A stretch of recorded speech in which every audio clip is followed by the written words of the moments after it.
डडवाना विधायक यूनुस खान ने प्रश्नकाल के दौरान मंदिरों और पुजारियों की माली हालत सुधारने का मामला उठाया।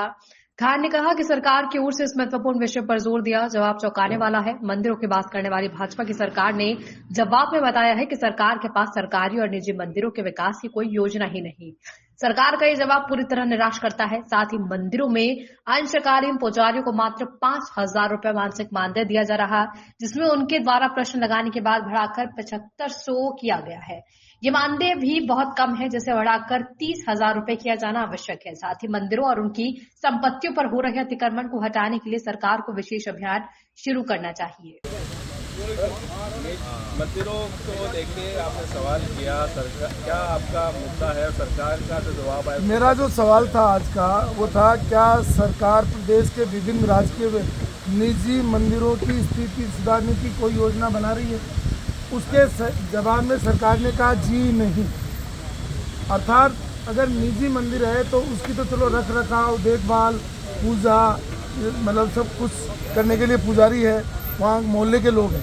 लेकिन जो सरकारी मंदिर है उसके लिए भी इनके पास कोई योजना नहीं है। जबकि भारतीय जनता पार्टी हमेशा कहती है कि हम मंदिरों के लिए, सनातन के लिए काम कर रहे हैं। तो मैं सोचता हूँ कि राजस्थान की सरकार ने या तो नींद में मेरे को जवाब दिया है, नींद में जवाब दिया है कि भाई मतलब जो है हम कोई योजना नहीं बना रहे। तो मेरी मांग है कि ऐसे मंदिर और ऐसे पुजारी, उनके लिए क्या सरकार योजना बनाने का कोई विचार रखती है?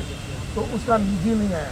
तो और दूसरा, मैंने पुजारियों के लिए भी एक निवेदन किया था कि भाई क्या पुजारियों को मानदेय देने का भी सरकार, तो उसमें अभी 1 अप्रैल को मेरे क्वेश्चन लगाने के बाद, ये दूसरा क्वेश्चन है।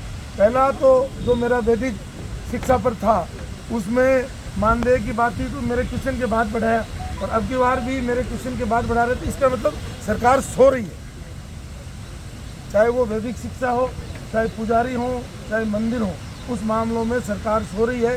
तो मेरा आपके माध्यम से आग्रह है कि सरकार जगे और इनके लिए योजना बनाए, और मंदिरों में जो पुजारी पूजा करते हैं उनके संरक्षण, सुरक्षा और उनके मानदेय के बारे में विचार करें। कई मंदिर ऐसे हैं जो सरकार के हैं, उनमें भगवान का भोग तक नहीं चढ़ पाता, उनको पैसा ही नहीं मिलता। तो मैं मेरा यही तो है, इनकी योजना ही नहीं है। देखिए आप, सीधा सीधा लिखा हुआ जी नहीं, जी नहीं, कोई योजना ही नहीं है सरकार के पास। इसका मतलब सरकार पूर्णतः सो रही है। तो मेरा आग्रह है कि चाहे वो मंदिर हो, चाहे वैदिक शिक्षा में पढ़ाने वाले अध्यापक हों, चाहे पुजारी हों, उनके सुरक्षा, संरक्षण और मानदेय के बारे में और मंदिरों के बारे में, विकास के बारे में कोई योजना अगर रखती है तो उसको प्रस्तुत करना चाहिए। एक भाषा बाल मुकुंदा चाह रही थी, लाउड स्पीकर की आवाज़ सीमित होनी चाहिए जो लगती है उनको। देखिए, लाउड स्पीकर एक ऐसी समस्या है, पूरे देश में इस पर विचार करना चाहिए। कोई एक धर्म से जोड़ करके इसको नहीं देखना चाहिए, क्योंकि डीजे भी बजते हैं, मतलब जगह जगह ना, अनेकों अनुष्ठान में भी बजते हैं।